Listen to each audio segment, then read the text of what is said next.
फिर ma'am start करती हैं जो आज का लेक्चर है। अगर कल वाले से रिलेटेड किसी का कोई क्वेश्चन है तो वो भी पूछ सकते हैं।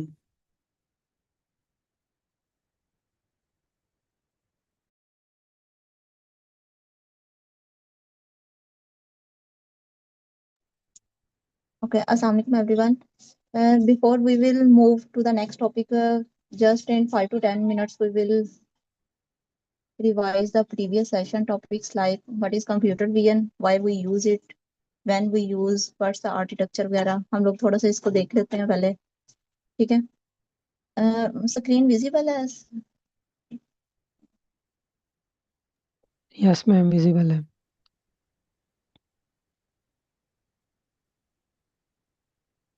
ओके, कंप्यूटर विजन जो है बेसिकली इसकी जो इंस्पिरेशन है, जो मतलब मोटिवेशन लगा लें, वो ह्यूमन विजन से मिली है। ठीक है, लाइक हम लोग जिस तरह एक इंसानी आंख देखती है और उसको देखने के बाद हमारा जो माइंड है, मतलब ब्रेन है, वो उस चीज को क्लिक करता है, मतलब सोचता है कि ये कि क्या चीज है। ठीक है ना। अब जो ह्यूमन आई है वो पहले देखती है, देखने के बाद हमारा ब्रेन को सिग्नल जो जाते हैं ना, ठीक है ना, तो इसकी नेपच्यून फाउंटेन जो है, मतलब जैसे कि एक इमेज है, ठीक है ना, देखने के बाद आपके माइंड में आ जाता है अच्छा ये चीज ये है, इस बारे में बात हो रही है या इस चीज को हाईलाइट किया जा रहा है। इसी तरह इससे इंस्पिरेशन लेते हुए, ठीक है, जो कंप्यूटर विजन की जो डोमेन है बेसिकली ये ह्यूमन माइंड से रिलेटेड है, कि हमारा जो माइंड है किस तरह हमारे न्यूरो नेटवर्क से, ये डीप लर्निंग की ही सब डोमेन है। ठीक है, तो जब जो कैमरा है वो जैसे कोई पिक्चर हम लोग उसको क्लिक करते हैं, ठीक है ना, उसके बाद वो उसको सेंस करता है, मतलब उसके एजेस वगैरह जो हम फर्दर नेक्स्ट इसको एक्सप्लेन करेंगे किस तरह होते हैं, ठीक है, उसको डिटेक्ट करता है, फिर उसकी बेस पे वो बताता है कि ये जो इमेज है वो कैट की है, डॉग की है, एप्पल है, क्या चीज है। ठीक है, अब आ जाता है computer vision basically is a field of artificial intelligence. ठीक है, जो क्या करती है, मशीन्स को अनेबल करती है, किस तरह हम लोग मशीन्स को इस तरह मॉडल्स को ट्रेन करते हैं ताकि वो इंटरप्रेट करे, एनालिसिस करे और उसकी अंडरस्टैंडिंग करे, विजुअल इंफॉर्मेशन ले। ठीक है, इसका बेसिक पर्पस क्या है, is its aim to replicate the human visual perception, ठीक है, capability through algorithms we will discuss in the further slides and computational models. ठीक है, कोर ऑब्जेक्टिव क्या है कंप्यूटर विजन का, to extract the meaningful information from images, videos. ठीक है, videos को हम लोग बाद में डिस्कस करेंगे, क्योंकि बेसिकली वीडियोस जो है वो है कलेक्शन ऑफ इमेजेस है। इमेजेस को पहले अंडरस्टैंड करेंगे कि इमेज क्या है, ठीक है, that make the decision to generate the description based on that information। हमें कंप्यूटर विजन की जरूरत ही क्यों पड़ी है, ठीक है ना। इसमें सबसे पहले आ जाता है ऑटोमेशन में आता है, ऑटोमेट करते हैं टास्क रिक्वायर विजुअल इंस्पेक्शन के लिए, स्केलिंग के लिए, प्रोसेस विजुअल डाटा को स्केल करने के लिए, लाइक इम्पॉसिबल फॉर ह्यूमंस, जिसको इंसान जो है वो डिटेक्ट ना कर सके, लेकिन हम लोग मशीन्स को इस तरह ट्रेन कर रहे हैं कि लाइक वो इसको सेंस करके और उसको डिटेक्ट कर सके, बता सके ये चीज किसके बारे में बात हो रही है, लाइक इमेज है, वीडियो है। ठीक है, ऑगमेंटेशन आ जाती है इसमें, इनहेंसमेंट कैपेबिलिटी को इनहेंस करना, मेडिकल फील्ड में इसका बहुत ज्यादा यूज हो रहा है, हेल्थ केयर में इसका हो रहा है। ठीक है, और एक्सट्रैक्शन के लिए क्या होता है, हम ड्राइव करते हैं इनसाइट्स फ्रॉम विजुअल डाटा से, लाइक सैटेलाइट। ये जो सैटेलाइट्स है वो क्या करेंगे, बेसिकली इमेजेस के ऊपर ही सारी वर्किंग हो रही है इसमें, ठीक है ना, सैटेलाइट्स वगैरह के जरिए। कंप्यूटर विजन वर्क कैसे करता है, लाइक ह्यूमन ब्रेन है, ब्रेन से इंस्पिरेशन है इसकी सारी, जैसे मैंने बताया, लाइक डीप लर्निंग में यहाँ पे कोई बता सकता है डीप लर्निंग में सर, परसेप्ट्रॉन वगैरह एक्सप्लेन किए हैं, लाइक कार्टेक्स वगैरह माइंड। मैम ये पता नहीं है किसने टॉपिक पढ़ाया, तो इस बारे में हम कुछ कह नहीं सकते, स्टूडेंट ही बता सकते हैं ओके, अगर कोई बोले। ठीक है, इसमें आ जाता है कन्वोल्यूशनल न्यूरो नेटवर्क्स, लेयर्स क्या होती हैं, ठीक है ना, जो हमारा बेसिक जो आज का हमारा टॉपिक है, ठीक है ना, एल्गोरिथम है जिसको हमने एक्सप्लेन करना है। हम लोग इसमें बहुत सारा massive label data set use करते हैं, ठीक है ना, समटाइम अनलेबल डाटा भी हम लोग यूज करते हैं, पिक्सेल्स को एक्सप्लेन करेंगे हम लोग। ठीक है,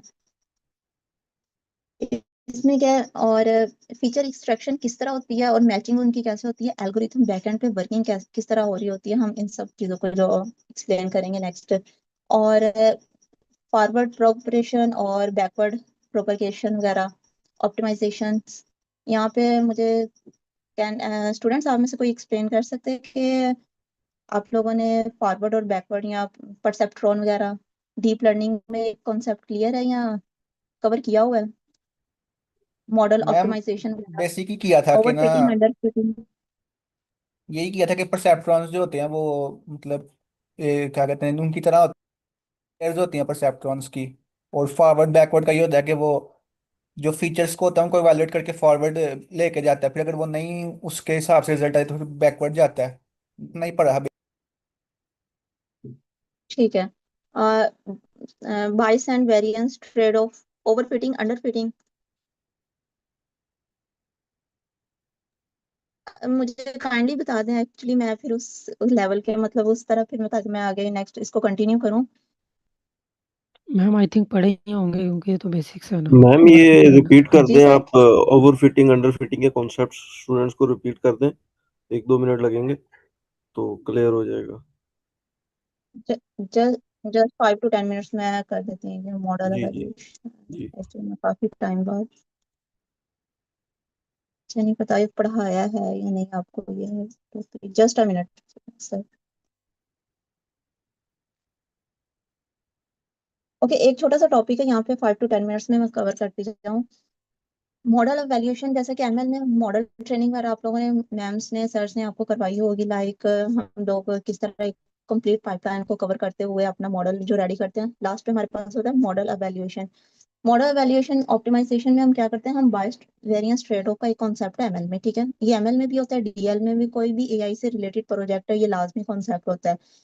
क्योंकि हम लोग जब मॉडल को ट्रेन करते हैं, हम अपने डाटा को ट्रेन टेस्ट स्प्लिट में मतलब डिवाइड करते हैं, ठीक है। क्रॉस वैलिडेशन चेक करते हैं, उसकी कंफ्यूजन मैट्रिक्स चेक करते हैं। उसके अंदर कंफ्यूजन मैट्रिक्स के अंदर हमें एक मैट्रिक्स मिलता है। Matrix means combination of rose and columns, ठीक है। 4 वैल्यूज मिलती हैं, समटाइम्स 6 भी होती है, it depends on the data और मॉडल हमारा प्रोजेक्ट किस टाइप का है, ठीक है। तो वो जो वैल्यूज होती है उनके अंदर हमें बताया जा रहा होता है हमारे मॉडल की एक्यूरेसी क्या है, उसकी प्रिसिशन क्या है, रिकॉल क्या है, उसका F1 स्कोर क्या है, ठीक है। सबसे पहले मैं बायस और वेरिएंस का कॉन्सेप्ट क्लियर करती जाऊँ। जब इसको मैं और से आता, एक इमेज, इसके ये इमेज आ रही है, ओके। यहाँ पे देखिए हमारे पास है ना 3 मॉडल्स हैं, ठीक है। 3 मॉडल्स हैं, हम लोगों ने फर्स्ट मॉडल ये लगा लें, 3 स्टूडेंट्स हैं, ठीक है ना। अब हमने फर्स्ट स्टूडेंट को हम लोगों ने कुछ बुक्स दी हैं, बुक्स मतलब data. I hope I will try my best to explain by sharing a one story of student, कि एक स्टोरी की तरह आप इसको थोड़ा सा समझ ले ताकि आपके कॉन्सेप्ट क्लियर हो जाएंगे। तो आपने एक स्टूडेंट को कुछ बुक्स दी हैं, उसको कहा इसको लर्न कर लो, आपका इससे टेस्ट लिया जाएगा, ठीक है ना। और वही सेम बुक्स आपने यानी कि 3 स्टूडेंट है, तीनों को दी हैं, ठीक है ना। अब फर्स्ट स्टूडेंट ने क्या किया, फर्स्ट स्टूडेंट का नाम है मॉडल 1, ठीक है ना। उसने क्या किया, उसने कुछ उसके पैटर्न्स को समझा। पैटर्न्स का मतलब है उसने कुछ उसके एल्गोरिथम्स, उसके मैथमेटिकल कैलकुलेशन, कॉन्सेप्चुअल अंडरस्टैंडिंग को क्लियर किया, उसकी बेस पे कुछ लर्न किया। लेकिन मोस्टली कॉन्सेप्ट को उसने स्किप कर दिया, ठीक है। मॉडल 2 ने क्या किया, कुछ पैटर्न्स को समझा। अब ये जो पैटर्न्स कॉन्सेप्ट है इनका एक ही मतलब है, ठीक है। ये मैं टर्म्स यूज कर रही हूँ, ये जो डॉट्स हैं, ठीक है ना, ये वो कॉन्सेप्ट्स हैं। कॉन्सेप्ट मतलब ये वो डाटा है जो हम, बुक्स हैं, डाटा हम जो उस स्टूडेंट को दे रहे हैं। मॉडल 2 ने कुछ कॉन्सेप्ट को लर्न किया, कुछ को स्किप किया। मॉडल 1 ने मोस्टली जो थे कॉन्सेप्ट उनको स्किप कर दिया। अब मॉडल 3 ने क्या किया, मॉडल 3 ने ईच एंड एवरी पॉइंट को क्रैम कर लिया। क्रैम मीन रट्टा लगा लिया, ठीक है। उसने क्रैमिंग कर ली, हर पॉइंट को है ना अच्छे से याद कर लिया, समझ लिया, ठीक है। अब क्या हुआ, अब हम लोगों ने तीनों स्टूडेंट्स का, तीनों मॉडल्स का जब टेस्ट लिया है ना, ट्रेनिंग के पे हमने, ट्रेनिंग क्या होती है, ट्रेनिंग का मतलब होता है जो हमने उन्हें डाटा दिया था ना, उसी में से उनसे क्वेश्चनिंग की जा रही है, यानी कि उन्हीं उसी डाटा में से। मॉडल 1 ने क्या किया, ट्रेनिंग पे वो अच्छा परफॉर्म नहीं कर रहा था, ठीक है। ट्रेनिंग का मतलब ये कि जो उसको डाटा दिया था उसी में से क्वेश्चन किए जा रहे हैं, लेकिन उसने उसके पैटर्न्स को नहीं समझा, ठीक है ना, उसके कॉन्सेप्ट्स को। तो ट्रेनिंग पे वो अच्छा नहीं है, ठीक है ना। जैसे हम सेकंड मॉडल पे आए, मॉडल 2, ट्रेनिंग पे कुछ हद तक ठीक है। थर्ड मॉडल क्या है, वो ट्रेनिंग पे वेल एंड गुड, एक्सीलेंट है उसकी परफॉर्मेंस, ठीक है ना, उसकी एक्यूरेसी वगैरह। क्यों, उसने उसके हर ये पॉइंट्स, अगर आप एरो आपको आ रहा है, ये देखें, उसने हर पॉइंट को ना लर्न कर लिया, उसको क्रैम कर लिया, हर कॉन्सेप्ट को समझा, समय उसको याद कर लिया। ट्रेनिंग पे बहुत अच्छा है। अब जो मॉडल 1 है ट्रेनिंग पे अच्छा नहीं है, ठीक है, इसका मतलब है इसमें जो है ना ये ट्रेनिंग पे मिस्टेक कर रहा है। जो मॉडल ट्रेनिंग पे मिस्टेक करे उसे बोलते होते हैं, उसमें होता है हाई बाइस होता है। बाइस का मतलब होता है मिस्टेक्स करना, गलतियां कर रहा है ट्रेनिंग पे ही। अब जैसे ही हम लोगों ने अब इसको, अब यहाँ पे एक और चीज कॉन्सेप्ट है। सर अहमद बताइएगा, ट्रेन टेस्ट स्प्लिट भी क्लियर है? जी। मतलब हम 70% डाटा जो ट्रेनिंग के लिए मतलब उसको देते हैं, 30% टेस्टिंग के लिए रख लेते हैं ना। अब जो टेस्टिंग के लिए हमने डाटा रखा था ना अनसीन, जो स्टूडेंट्स को नहीं दिया था, यानी कि वो बुक्स लगा ले, समटाइम एग्जाम में आउट ऑफ सिलेबस क्वेश्चन आ जाते हैं just to see the students logic, उनकी चेक करने के लिए कि उनके कॉन्सेप्ट कितने क्लियर है। ये जो टेस्टिंग वाला डाटा है ये अनसीन डाटा है, ठीक है। इस पे जब हमने मॉडल 1 को टेस्ट किया ना, मतलब फर्स्ट स्टूडेंट का टेस्ट लिया, तो वो टेस्टिंग पे अच्छा था। क्यों? उसने कुछ पैटर्न्स को, कुछ कॉन्सेप्ट को, कॉन्सेप्चुअल अंडरस्टैंडिंग थी उसकी। तो इसका मतलब है ये टेस्टिंग पे गलतियां कम कर रहा है। इसका मतलब है एल बी का मतलब है लो वेरिएंस। वेरिएंस का स्टैट की मैथ की लैंग्वेज में अगर मैं आपको कॉन्सेप्ट दूं तो वेरिएंस का मतलब होता है फैलाव। और आई थिंक नम पाई में मैंने ये जो स्लाइड शेयर की थी उसमें मैंने बहुत अच्छे से इसको एक्सप्लेन किया था कि वेरिएंस का मतलब होता है कि किसी कंपनी में कुछ स्टूडेंट वर्कर्स हैं, उनकी जो सैलरी है ना, मोस्टली स्टूडेंट्स की जो स्टूडेंट कह रही, वर्कर की सैलरी जो होती है ना 70+ होती है, ठीक है ना। अब उनमें से 4 या 5 ऐसे वर्कर्स हैं, ठीक है ना, जिनकी सैलरी 2 लाख से अबव है, ठीक है। अब जब जब सर्वे होता है तो क्या करते हैं, हम उसका मीन मीडियन लेते हैं जब, तो सारी सैलरीज को प्लस करके उसकी एवरेज जब निकालते हैं, मीन निकालते हैं। अब यहाँ पे जो मीन निकलेगा, आप में से कोई बताएगा क्या वो सही एक्यूरेसी होगी कि नहीं?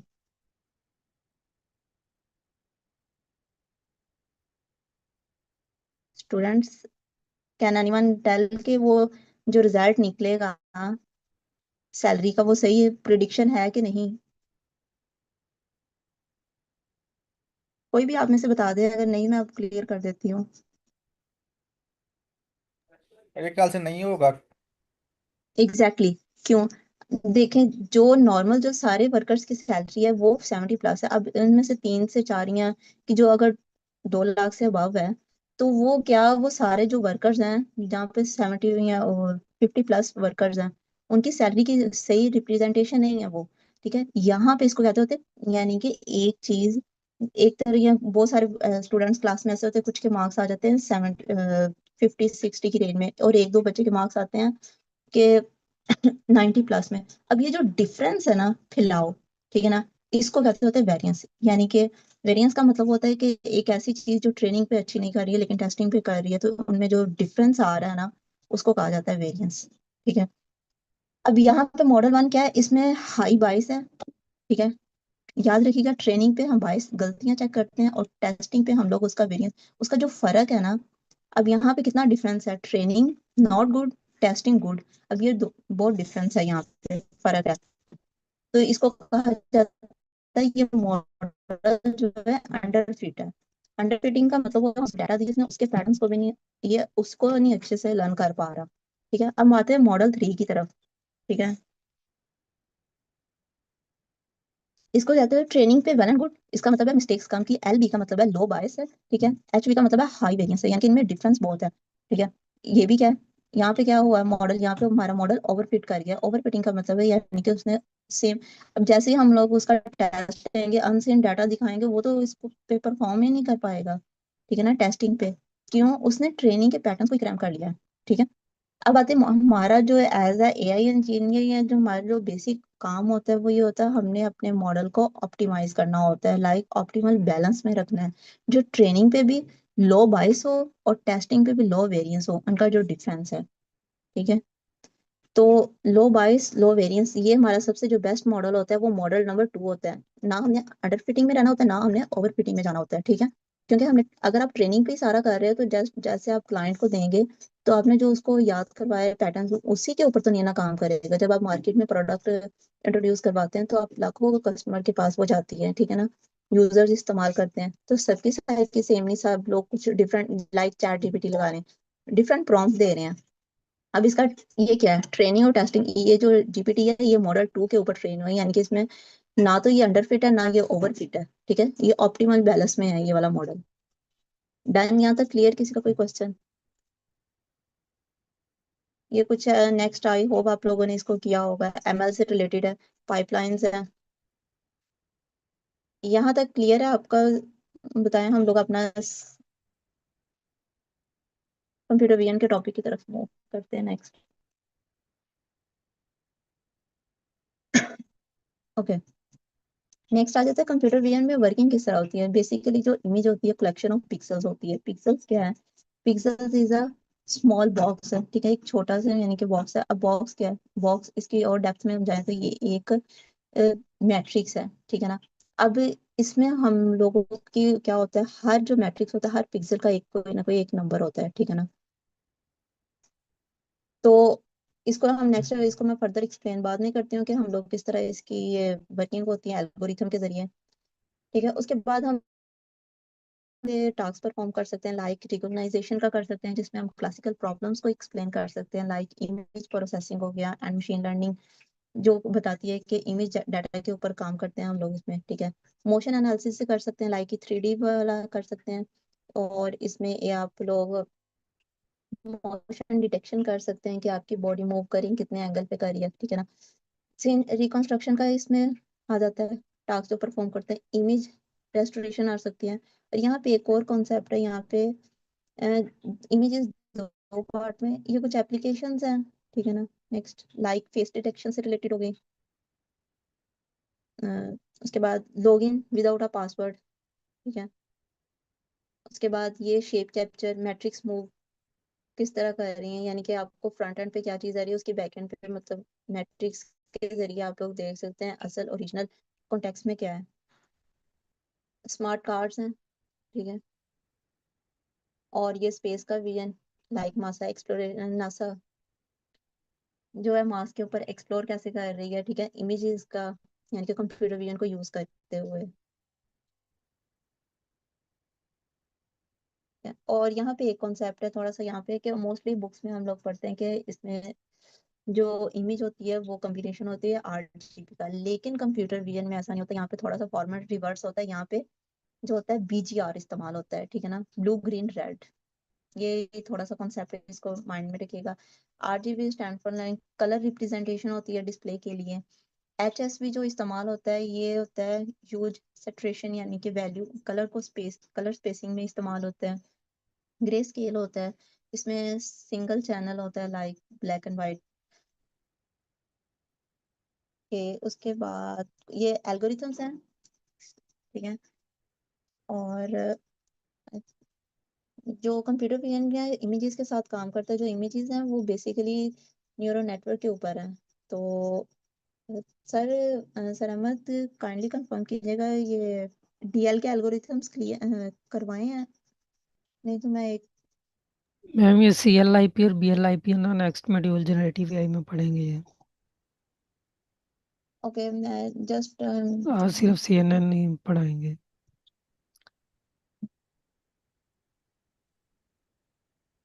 ओके, ये कुछ एल्गोरिथम्स हैं जो मैं यहाँ पे अगर मैं जस्ट आपको नेम शो करूंगी तो आप शायद वैसा कॉन्सेप्ट ना हो, लेकिन इमेजेस के जरिए आपका कॉन्सेप्ट और क्लियर हो जाएगा, ठीक है। ये बहुत सारे एल्गोरिथम्स हैं जो इस्तेमाल करते हैं हम लोग डीप लर्निंग में, ठीक है ना, जिसमें FNN आ जाता है सबसे पहले। ये सिंपलेस्ट टाइप होती है एनएन की। NN stand for neuro network, ठीक है। लेयर्स के साथ किस तरह लेयर्स जो होती है न्यूरॉन्स, जहाँ पे डाटा फ्लो करता है इन वन डायरेक्शन में, एक ही डायरेक्शन में, ठीक है। उसके बाद एक CNN होता है, ठीक है, जो इसको डिटेल के साथ हम लोग एक्सप्लेन करूंगी मैं कुछ देर बाद। ये कुछ एल्गोरिथम्स है जो मैं कह चाह रही हूँ कि आप लोग एक बार देख लें। CNN है, ठीक है, कन्वोल्यूशनल लेयर्स हैं जो डिटेक्ट करता है यानी कि पैटर्न्स को, इमेजेस के पैटर्न्स को। उसके बाद RNN है। RNN में इस तरह वर्किंग होती है कि इनपुट लेयर होती है, हिडन लेयर होती है और आउटपुट लेयर होती है, ठीक है। इसको मैं क्विकली इसलिए जस्ट रिवाइज कर एक बार रिकॉल करवा रही हूँ कि आप लोगों ने आई होप डीएल में इसको क्लियर किया होगा। ऑटो इनकोडर होता है, ठीक है, एक एल्गोरिथम, ठीक है। उसमें क्या होता है, अनसुपरवाइज नेटवर्क्स होते हैं जो कंप्रेस करते हैं इनपुट को इनटू लैटेंट स्पेस में, ठीक है ना। तो इसका बेसिक पर्पस होता है जो डायमेंशनैलिटी होती है ना उसकी रिडक्शन करना है, लाइक इनॉर्मली डिटेक्शन से रिलेटेड हम लोग जो यूज केस हो, हमारा जो कोई प्रॉब्लम हो उसमें हम लोग ऑटो इनकोडर यूज करते हैं, ठीक है। ये इनकोडिंग हो रही होती है, ठीक है। उसके बाद एक गैन एंड जनरेटिव एडवर्सर नेटवर्क होता है, इसमें भी स्क्रीन विजिबल है मैं, ओके। ये बैकबोन पे किस तरह यानी कि बैकएंड पे वर्किंग हो रही होती है।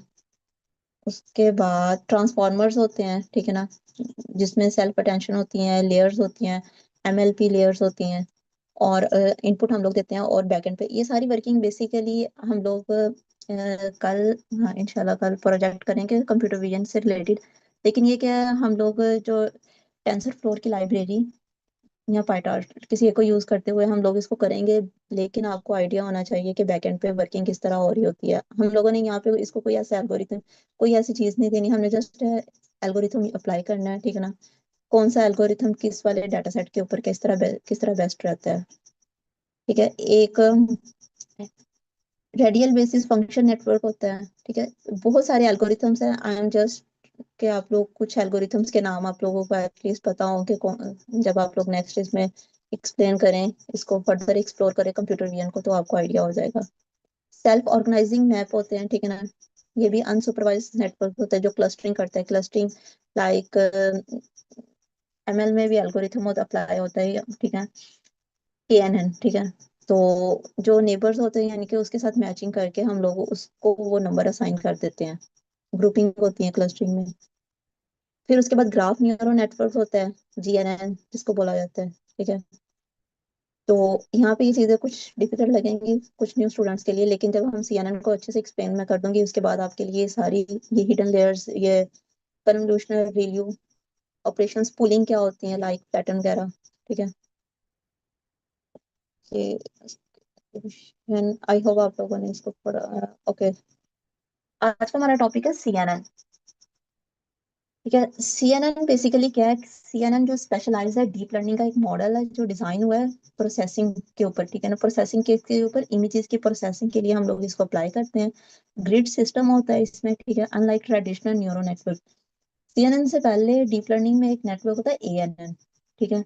तो हम लोग जो काम है इमेजेस के ऊपर हम लोग सीएनएन ही अप्लाई क्यों करते हैं। एएनएन भी हम लोग अप्लाई कर सकते हैं, बट लेकिन जब वहाँ पे इसको नेक्स्ट थोड़ी सी इसकी मैट्रिक्स और बैकएंड की वर्किंग में एक्सप्लेन करूंगी तो वहाँ पे बताती जाऊंगी कि जब हम लोग इसकी कैलकुलेशन हो रही होती है ना बैकएंड पे, ठीक है ना, इमेजेस के साथ, तो वहाँ पे मेमोरी में स्पेस बहुत ज्यादा ऑक्यूपाई करता है, ठीक है। तो हम लोगों ने सिर्फ अपनी प्रोग्रामिंग लॉजिक और एल्गोरिथम पे नहीं हम फोकस करना, हम लोगों का मेन फोकस ये भी होता है कि वो मेमोरी में स्पेस कितनी ले रहा है, ठीक है ना, उसको भी देखना होता है। जो सीएनएन है जो बेस ये होता है, हायरार्कीज होती हैं, लोकल पैटर्न्स को डिटेक्ट करता है, मेकिंग देम हाईली इफेक्टिव होता है कौन से टास्क के लिए, क्लासिफिकेशन से रिलेटेड, ऑब्जेक्ट डिटेक्शन से रिलेटेड, और सेगमेंटेशन से रिलेटेड, ठीक है। और already I explain this, it's inspired by the human visual cortex. अच्छा, सीएनएन में क्या होता है, इमेजेस के लिए क्यों है, ये डिटेक्ट करता है पैटर्न्स को, ठीक है ना, regardless of the position, position मतलब एज, एज लाइक जैसा कि ये इमेजेस में शो, ठीक है। उसके बाद आपको स्क्रीन विजिबल है, इमेजेस के एज इसमें मैंने हाईलाइट किए हैं।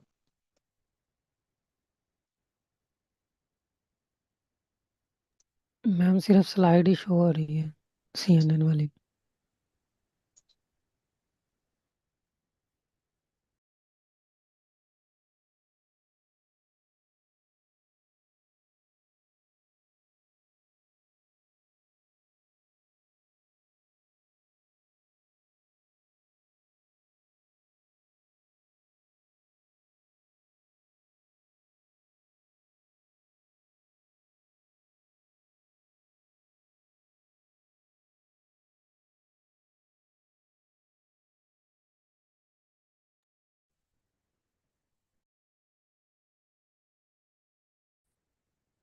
ओके, आवाज आ रही है, इंटरनेट का इशू है, जस्ट अ मिनट में स्क्रीन शेयर कर रही हूँ।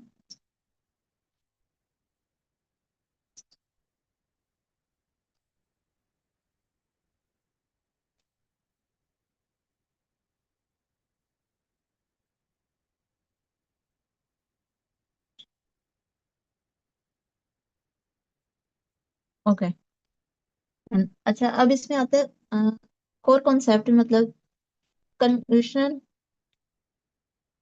कन्वोल्यूशनल लेयर्स होती हैं जो अप्लाई करते हैं हम लोग, फिल्टर अप्लाई करते हैं, ठीक है। फिल्टर का दूसरा नाम कर्नल भी होता है। कर्नल क्या होता है? एक कर्नल होता है, ठीक है। स्ट्रिप होती है, जो स्टेप होता है साइज का, और पैडिंग हो रही होती है, ठीक है ना। अब ये सारी पूलिंग लेयर्स होती हैं कोर कॉन्सेप्ट सीएनएन का जो है। और फ्लैटन लेयर होती है, एक्टिवेशन फंक्शन होता है, फुली कनेक्टेड लेयर होती है। अब ये सारी टर्म्स जो मैं बोल रही हूँ, इसको मैं पिक्चर के जरिए एक एक्सप्लेन करती जाती हूँ। देखें, यहाँ पे हमारे पास इनपुट में हम लोग एक इमेज है हमारे पास, ठीक है ना। ये जो इमेज है, ठीक है ना, उस अगर तो वो ग्रे स्केल में है तो वो 1D में जाएगी, ठीक है ना। अगर तो वो कलर में है वो 3D में जाएगी, ठीक है, बी BRG कलर में, ठीक है ना। तो सबसे पहले जो फर्स्ट होती है ना, इसमें होती है कन्वोल्यूशनल लेयर्स। ये लेयर्स कैसे लगी होती हैं, यानी कि जिस तरह न्यूरो नेटवर्क के अंदर लेयर्स होती है ना, परसेप्ट्रॉन्स वगैरह आप लोगों ने देखे थे, इसमें भी इसी तरह होता है, ठीक है। वो इसको पहले इमेजेस को, ये पिक्सल इमेज क्या है, कलेक्शन ऑफ पिक्सेल्स है, ठीक है ना। वो पिक्सेल्स को जो उनके एज है ना, मैंने पीछे एक्सप्लेन किया है कि कर्नल कर्नल क्या है, स्मॉल मैट्रिक्स है, ठीक है। लाइक ये देखें, ये जो इमेज थी, ठीक है ना, वो कन्वर्ट होती है सबसे पहले पिक्सेल्स में। पिक्सेल्स का इसका नंबर होता है, ठीक है। उस नंबर के ऊपर बाद में क्या होता है, वो उसको उनके एज डिटेक्ट करता है। अब यहाँ पे क्या होगा, हमारे पास जो इमेज है, ये देखिए, एक सेकंड स्क्रीन,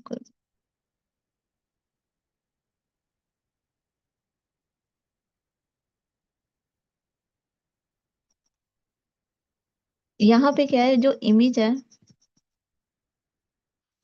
वो पिक्सेल्स में कन्वर्ट दी पुलिंग हो रही होती है, ठीक है, सबसे पहले। और उसमें वो एज को फाइंड आउट करता है। एज का मतलब होता है यानी कि या उनके फीचर्स एब्स्ट्रैक्शन होती है। फीचर्स किस तरह हम लोग निकालते हैं, जहाँ पे कलर स्केल होगा ना, लाइक उसके वो सबसे पहले जितने इसमें फीचर्स होंगे, वो फीचर मतलब जो शेप्स है ना, उनको वो साइड पे कर लेगा एक लेयर्स में, ठीक है ना। एक लेयर में कन्वर्ट करेगा, ठीक है ना। और उनकी बेस के ऊपर उसमें से फीचर्स को अपडेट करेगा, कहाँ पे वो इमेज में पिक्सल के अंदर एक इमेज आ रही है और कहाँ पे नहीं आ रही है। लाइक ये देखें, ये एक फेस की इमेज है, ठीक है। यहाँ पे जो फर्स्ट वाला है ना, इसको थोड़ा सा,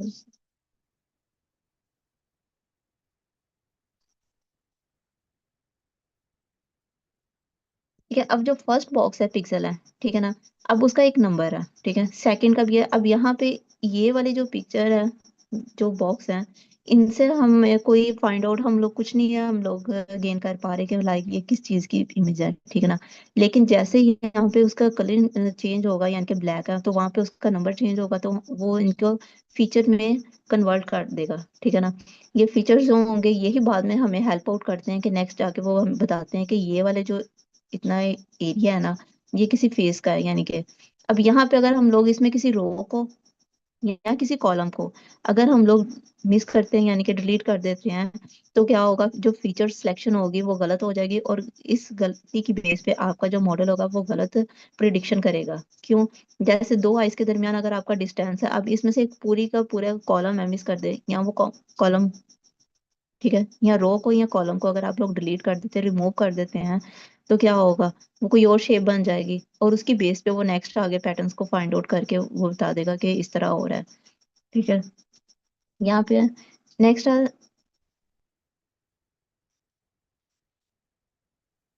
फिल्टर क्या होता है? फिल्टर बेसिकली होता है कि आप लोगों का जो मैट्रिक्स है ना पिक्सल का, ठीक है ना, और बाय डिफॉल्ट ये 3x3 का होता है, ठीक है। और मोस्टली अगर ज्यादा आपका इमेजेस का डेटा सेट है, बहुत कम 5x5 होता है। बाय डिफॉल्ट 3x3 का होता है। 3x3 का मतलब है 3 rows 3 columns, ठीक है। तो क्या अगर फर्स्ट जो इमेज होगी, यानी कि फर्स्ट जो रो है, सॉरी, फर्स्ट जो रो है और जो उसके जो नंबर्स हैं, ठीक है ना, उसको वो कन्वर्ट करता है रोज में, ठीक है। और उसके बाद उसके सेकंड जो उसके बाद नेक्स्ट है, लाइक पहले फर्स्ट वाले ये, जस्ट अ मिनट, ये देखें, फर्स्ट में वो रेड को, फर्स्ट बॉक्स को सिलेक्ट करेगा, सेकंड में वो ग्रीन को करेगा, और थर्ड में क्या करेगा, वो इस तरह करके नेक्स्ट अगले अगले बॉक्स की तरफ मूव करता जाएगा, ठीक है। तो उसकी बेस पे क्या करेगा, वो कैलकुलेशन करेगा कि कौन सा नंबर है, यानी कि कौन सा उसको नंबर असाइन करना है, और ये जो नंबर असाइन किया जाता है इसकी बेस पे वो फीचर्स को अब्स्ट्रैक्ट करता है। लाइक उनकी फीचर स्केलिंग हो रही होती है, उनसे पता चलता है कि कौन सा फीचर कितनी इंपॉर्टेंस रखता है। ठीक है, तो यहाँ पे अगर मैं आपको एक ये मल्टीप्लाई किस तरह हो रहा है ये देखें, ये बैकएंड पे इमेजेस का इस तरह वर्किंग हो रही है, तो ये सारी मल्टीप्लाई वो कर रहा है कर्नल के साथ। कर्नल बाय डिफॉल्ट सेट करता है 3 by 3 का मैट्रिक्स होता है। इसी तरह करके वो सारे ये फीचर्स है, सिलेक्शन हो रही है। ठीक है, इसी तरह ये पुलिंग है। फर्स्ट में लेयर जितने उसको इंपॉर्टेंट फीचर्स मिलेंगे उनको एक नंबर असाइन करता जाएगा, सेकंड में जो मिलेंगे फिर उसको असाइन करता जाएगा। लाइक जैसा कि ये फर्स्ट था, सेकंड था, थर्ड था, इस तरह करके ये सारा न्यूरल नेटवर्क वर्किंग कर रहा होता है बैकएंड पे। ठीक है, और अब आते हैं हम वापस अपनी पुलिंग का क्या था, मतलब वो सारे फीचर्स की जो उनकी वैल्यूज है उनको फाइंड आउट करता है, और लास्ट पे क्या होता है, फ्लैटन लेयर होती है। फ्लैटन लेयर क्या काम करती है, जो आपकी जो वैल्यू आती है लाइक इस तरह करके किधर गई, ये 16 जैसे हमारे पास आया था, इस तरह पूरा एक कर्नल बैकएंड पे वर्किंग कर रहा होता है। ये सारी वैल्यूज, इनको लास्ट पे ये 3D होता है, इसको 1D में कन्वर्ट करता है। ठीक है ना, ये देखें, ये पुलिंग जितने उसने फीचर्स उसको निकाले थे वैल्यूज, उसको 1D में कन्वर्ट कर दिया।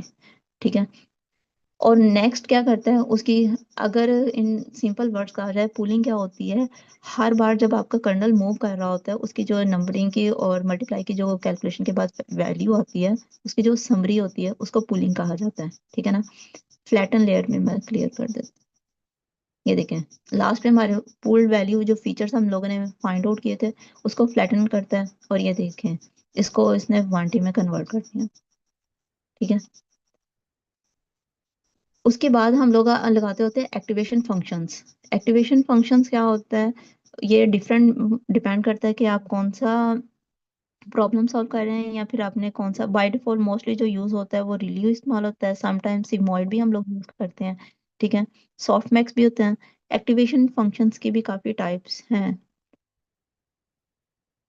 उसके बाद आ जाते हैं कंप्यूटर विजन से रिलेटेड कुछ प्रोजेक्ट्स हैं।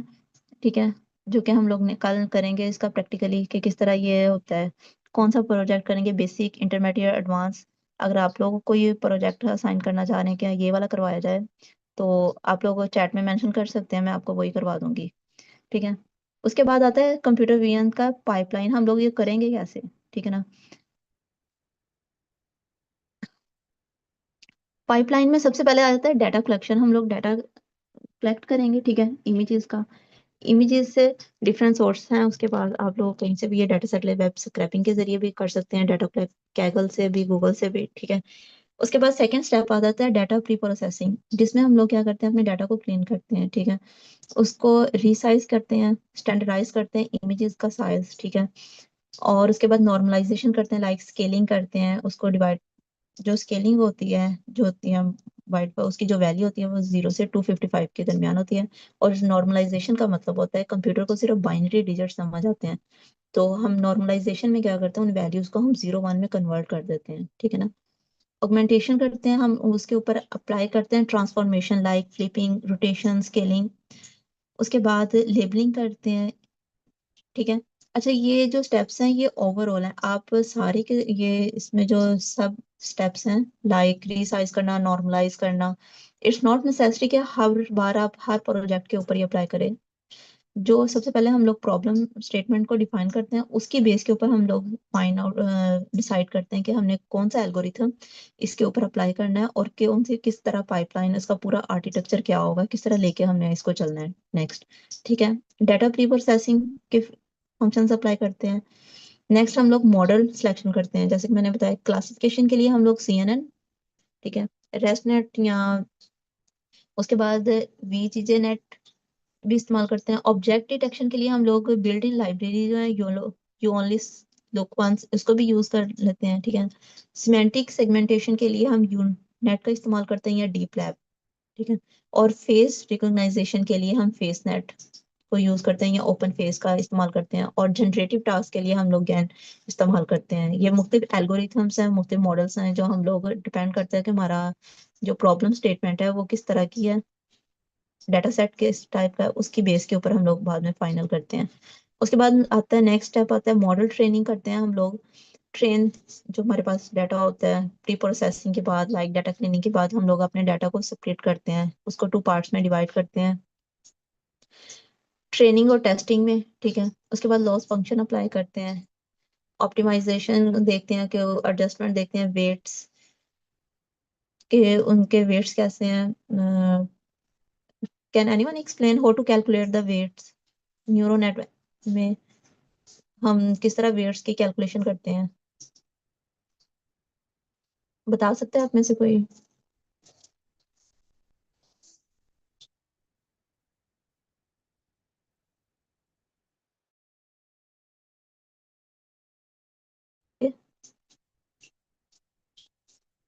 मैम बायस को करते हैं, कुछ बायस को मैनिपुलेट करते हैं शायद।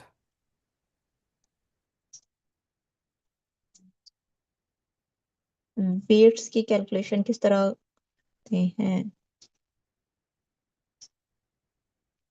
Okay, leave it. नो, हम लोग इसको कैलकुलेट नहीं करते हैं। हम लोग जब अपना फंक्शन एक्टिवेशन फंक्शन लगाते हैं न्यूरल नेटवर्क के, उसको नेक्स्ट लेयर के साथ जो हम फाइंड आउट करते हैं पैटर्न्स, उनके साथ मल्टीप्लाई होता है। हम लोग बेसिकली ये काम कर नहीं रहे होते हैं, लेकिन बैकएंड की नॉलेज आपको सारी होनी चाहिए कि किस तरह वर्किंग हो रही होती है। ट्रेनिंग लूप्स होती हैं, फ्री डाटा। हम डाटा को feed the data into the model, हम डाटा देते हैं अपने मॉडल को, ठीक है। उसके बाद नेक्स्ट आ जाता है मॉडल एवेल्युएशन आ जाता है, जो मैंने एक्सप्लेन किया। लाइक हम लोग उसकी एक्यूरेसी चेक करते हैं, ठीक है। उसका इंटरेक्शन करवाते हैं, मतलब ट्रेनिंग टेस्ट के साथ। कुछ हम ट्रेनिंग में से डाटा दे के टेस्ट करते हैं, कुछ टेस्टिंग के लिए हम अनसीन डाटा देते हैं। अगर रिजल्ट हमें वैसा ना आ रहा हो तो हम लोग क्या करते हैं, नेक्स्ट मॉडल ऑप्टिमाइजेशन करते हैं। उसमें हम लोग क्या करते हैं कि हम रिड्यूस करते हैं मॉडल का साइज को, ताकि एल्गोरिथम यानी कि मॉडल चेंज करते हैं ताकि फास्ट हो, ठीक है। और उसकी प्रूनिंग करते हैं, लाइक रिमूव करते हैं हम लेस इंपॉर्टेंट वेट्स, उनके वेट्स, ठीक है, ताकि वो क्रिएट करते हैं मॉडल जो है ज्यादा एफिशिएंटली वर्किंग कर सके, ठीक है। उसके बाद मॉडल डिप्लॉयमेंट से आ जाते हैं कि आप लोग कहाँ पे उसको डिप्लॉय करना चाह रहे हैं अपने। और रियल टाइम इंटरफेस होता है, लाइक यूजर इंटरेक्शन, कि आप किसी के साथ भी उसका लिंक शेयर कर सकते हैं, ठीक है ना। और मॉनिटर वगैरह करना।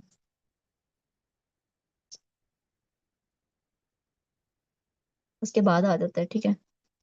यहाँ तक किसी का कोई क्वेश्चन है आप लोग कर सकते हैं। अगर कुछ टर्म्स अगर मैंने बोलनी है जो पहले एनएन में, न्यूरो नेटवर्क में या फिर डीप लर्निंग में नहीं करवाई गई, आप लोग पूछ सकते हैं। टाइम है, मैं आपको करवा देती हूँ वो भी। किसी का कोई क्वेश्चन? इसमें जो सिमेंटिक वाली टाइप थी वो क्या था?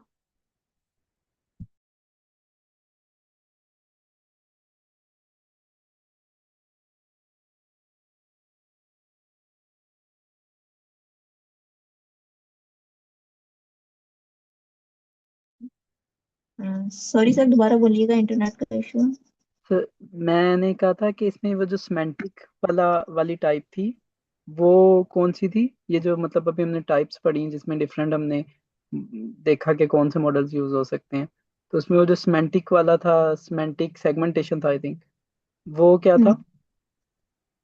सिमेंटिक, जो बेसिकली सिमेंटिक सर्च होती है वो हम एनएलपी में इसको एक्सप्लेन मैं करूंगी, क्योंकि NLP, CV, NN, neuro network, deep learning, ये सारी इन्हीं की ब्रांचेज हैं, ठीक है। यहाँ पे बहुत सारे एल्गोरिथम हैं जो आप लोग एनएलपी में भी इस्तेमाल कर सकते हैं, लेकिन सिमेंटिक सर्च का बेसिक मतलब ये होता है लिटरल।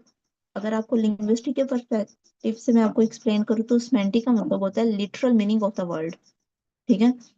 लाइक आपकी जब सम टाइम आप अपने सीवीज वगैरह कहीं ड्रॉप करते हैं, आपको पता है आपके रिज्यूमे के ऊपर एटीएस लगा होता है।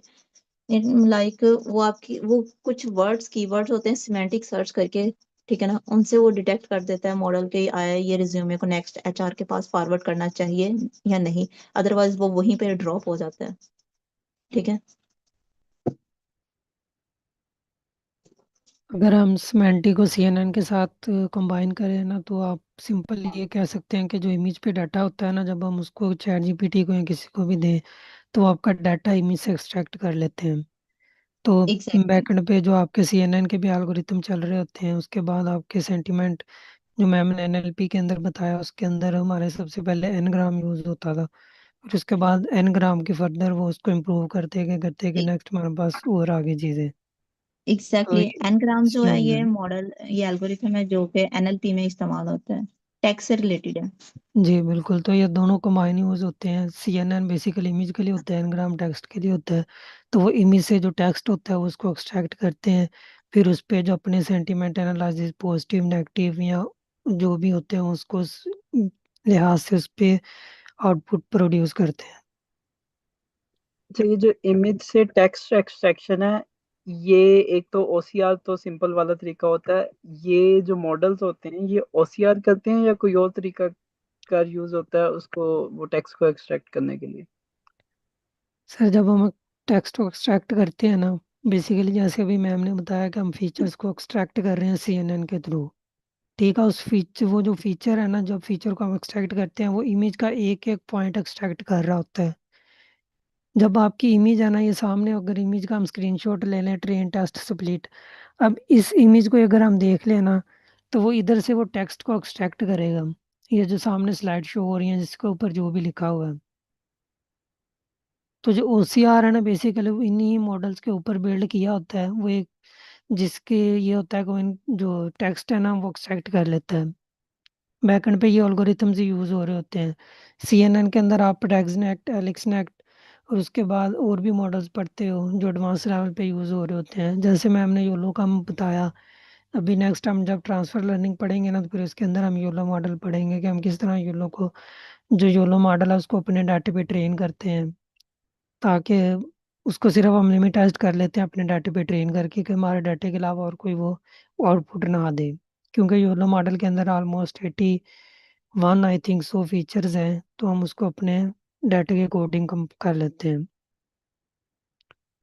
सही है। और आपने कहा कि योलो में 81 फीचर्स होते हैं, तो हर मॉडल में, क्योंकि मुझे जो पता था फीचर्स का वो ये था कि जो हम डाटा उसे देते हैं उस डाटा में जो मतलब कह लो कॉलम्स होते हैं वो उसके फीचर्स होते हैं, तो मॉडल के फीचर्स का क्या मतलब है?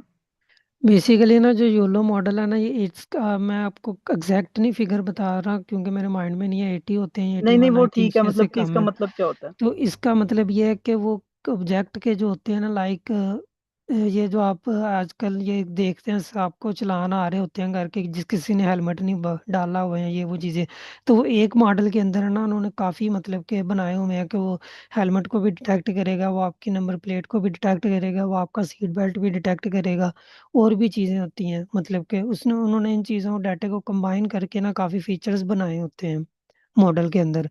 तो हम उस मॉडल को अपनी नीड के अकॉर्डिंग उस मॉडल का कुछ हिस्सा लेते हैं, फिर जो हमने अपना जो डाटा होता है उस डाटे को उस मॉडल को दे के हम उस मॉडल को ट्रेन करवाते हैं अपने डाटे के ऊपर, ताकि हम उसको अपने फीचर्स भी दे दें और कुछ उसके फीचर्स यूज़ करें, ताकि जो हमारा मॉडल है वो ज़्यादा वर्क करे हमारे सही है, फीचर्स के मतलब ये अकॉर्डिंग। हम प्री ट्रेन्ड मॉडल की बात कर रहे हैं। जी बिल्कुल।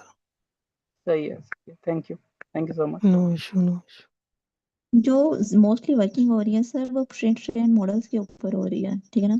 लाइक जितना नेक्स्ट हम लोग जब जनरेटिव एआई पढ़ेंगे तो उसमें आपको एक्सप्लेन करेंगे एलएलएम्स किस तरह बने हैं और क्यों हम लोग को अब मोस्टली जो वर्किंग हो रही है इंडस्ट्रियल लेवल पे वहाँ पे बहुत बहुत कम जो है वो फ्रॉम स्क्रैच से डाटा को, यानी कि डाटा खुद से लेके या कंपनी से लेके उसकी बेस के ऊपर मॉडल्स बना रहे हैं। मोस्टली वर्किंग जो हो रही है वो एलएलएम्स के ऊपर हो रही है।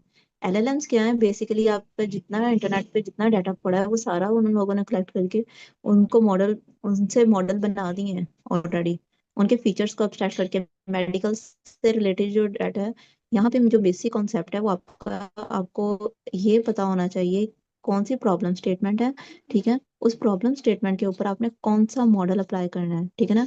अगर आप खुद अपनी मतलब अगर आप लोग सब बिगनर्स हैं तो आप लोग प्रैक्टिस के लिए कैगल से डाटा लेते हैं, ठीक है। उसको मॉडल बनाते हैं, मतलब ट्रेन करते हैं, एल्गोरिथम अप्लाई कर रहे हैं, ठीक है ना। इसके बाद आप उसका आउटपुट चेक कर रहे हैं, ठीक है। ये एक बेसिक लेवल है, बहुत बेसिक लेवल है। जब आप लार्ज लेवल पे जाके काम करते हैं, इंडस्ट्रियल लेवल की मैं बात कर रही हूँ, वहां पे फिर आप एलएलएम के साथ डील कर रहे होते हैं। आपको आइडिया होना चाहिए, आपको मॉडल्स की एक्सप्लेनेशन आनी चाहिए, लाइक कौन सा मॉडल किस काम के लिए इस्तेमाल होता है, ठीक है ना। ऑप्टिमाइजेशन आप किस तरह कर सकते हैं, आप मॉडल्स को अपनी रिक्वायरमेंट, अपनी प्रॉब्लम स्टेटमेंट के अकॉर्डिंग उसको किस तरह फाइन ट्यून कर सकते हैं और उसको अपने डिजायर्स के अकॉर्डिंग लाइक उसका आउटपुट जनरेट करवा सकते हैं। This is the big concept जो अब जिसके ऊपर वर्किंग हो रही है। ठीक है, स्टिल सही है, आप थैंक। में से किसी का कोई क्वेश्चन है तो आप लोग पूछ सकते हैं।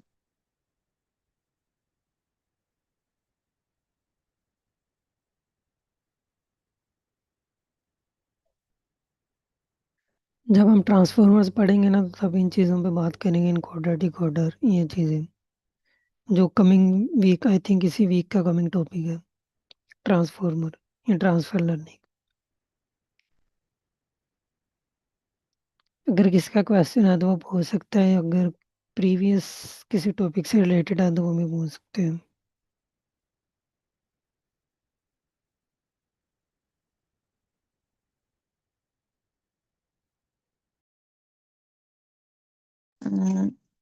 एग्जैक्टली सर, ट्रांसफॉर्मर नेक्स्ट हम लोग इसको एक्सप्लेन करेंगे, लेकिन ये है कि उससे पहले आपकी बेसिक्स स्ट्रांग हो, आपको आइडिया होना चाहिए कि बैकएंड की वर्किंग और किस तरह इमेजेस डाटा सेट के ऊपर काम हो रहा है। ठीक है, तो कल इंशाल्लाह हमारा कंप्यूटर विजन से रिलेटेड हम लोग एक प्रोजेक्ट करेंगे और साथ में जो according to the course outline जो भी टॉपिक होगा साथ उसको एक्सप्लेन करेंगे।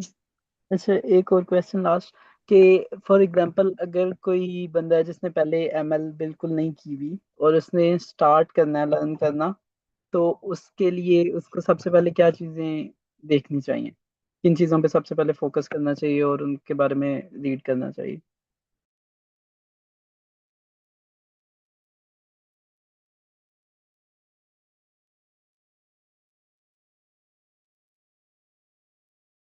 बेसिकली जब आप फील्ड के अंदर आते हो ना, जो भी आप जिस भी फील्ड के अंदर जाते हो तो आपको उस फील्ड का ना पहले से नॉलेज होता है कि आप उस फील्ड के अंदर क्यों जा रहे हो या किस पर्पज़ के लिए जा रहे हो। जब आप मशीन लर्निंग के अंदर आते हो ना तो पहले तो ये होता है कि आपको एल्गोरिथम समझने के लिए ना आपकी मैथ मतलब कि इतनी होनी चाहिए कि आप एक एल्गोरिथम की वर्किंग समझ सको, इतनी आपको मैथ आनी चाहिए। लाइक डेरिवेटिव्स हो गए, इंटीग्रेशन, उसके बाद लीनियर अलजेब्रा, ये जो कैलकुलस होगी इसको आपको इतना मैथ आना चाहिए कि आप एल्गोरिथम्स की एक वर्किंग समझ सको।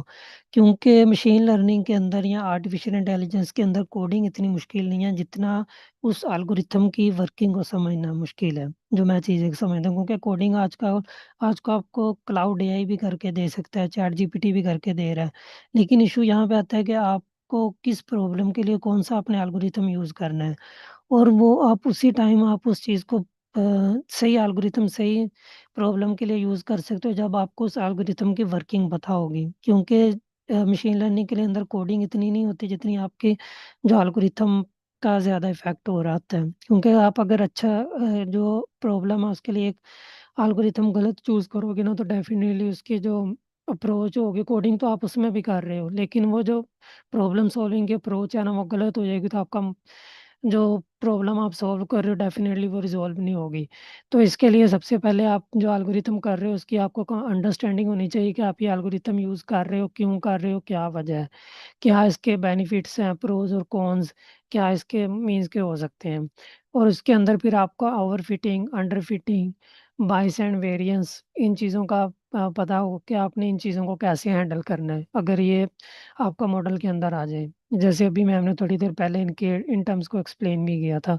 उसके बाद फिर आपके पास आ जाते हैं जो मैट्रिसेस होते हैं, क्लासिफिकेशन मैट्रिसेस होते हैं, रिग्रेशन के होते हैं।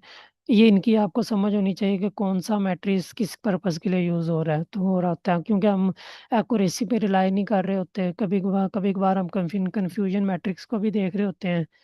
कभी-कभार हम एक्यूरेसी को ज़्यादा प्रेफ़रेंस दे रहे होते हैं। कभी-कभार हम कन्फ्यूजन मैट्रिक के अंदर जो हमारे पास होता है एक्यूरेसी उसको दे रहे होते हैं। यानी कि हमें इन चीज़ों की समझ-बूझ होनी चाहिए कि हम कौन-सा क्लासिफ़िकेशन का जो मैट्रिक्स है ना वो किस पर्पज़ के लिए यूज़ करना है, या रिग्रेशन का कौन-सा मैट्रिक्स हमने किस पर्पज़ के लिए देखना है। ये डिपेंड करता है हमारी प्रॉब्लम के ऊपर। तो बाकी ये बेसिक टर्म्स होती हैं जैसे कि आपको हम बता दें, यही चीज़ें ज़्यादा इम्पोर्टेंट होती हैं, बाकी कोडिंग इतनी मुश्किल नहीं है, वो चैट जीपीटी भी आपको करके दे देगा, क्लाउड एआई भी करके दे देगी। सही है। तो अब द थिंग इज के फॉर एग्जांपल मैंने बीएस कंप्लीट किया था जनवरी 2022 में, तो अब 3 साल हो गए, तो ऑफ कोर्स मतलब ऐसे तो नहीं है कि अभी मैं इंटीग्रेशन का क्वेश्चन देखूं या डिफरेंशिएशन का क्वेश्चन देखूं तो वो मुझे आता होगा। बट ये है कि मतलब अगर मैं अभी उसको दोबारा से जाके देखता हूँ तो मुझे उसकी समझ आ जाएगी और मैं उसको जो है ना फॉलो कर सकता हूँ कि उसमें क्या हो रहा है। तो इसमें कोई ऐसे बेसिक कोर्सेज वगैरह हैं या बेसिक बुक्स या कोई स्पेसिफिक लेक्चर्स या टॉपिक्स जो कि मुझे इनिशियली पढ़ने चाहिए, जिससे ये होगा कि मैं जब यहाँ पे लेक्चर में आऊँगा फॉर एग्जांपल, तो मुझे ऐसे नहीं होगा कि यार ये क्या क्या चीज़ें हैं जो ये बता रहे हैं। ये जो इसके अंदर अ, मैथ है ना, जी जी सर, बताएं बताएं। जो मैथ है ना, ये आपको ज़्यादा कॉम्प्लेक्स नहीं चाहिए, सिर्फ आपको बेसिक चाहिए। मीन्स कि अगर हम सम की बेसिक ले लें वो 2+2 4 हो जाएगा, इतनी बेसिक। डेरिवेटिव्स की भी आपको इतनी बेसिक आनी चाहिए कि आप अगर डेरिवेटिव को ज़ीरो के साथ मल्टीप्लाई कर रहे हो किस तरह आ रहा है, अगर आप कांस्टेंट वैल्यू को क्या, जो कांस्टेंट आप वेरिएबल यूज़ कर रहे हो उसकी वैल्यू क्या होगी।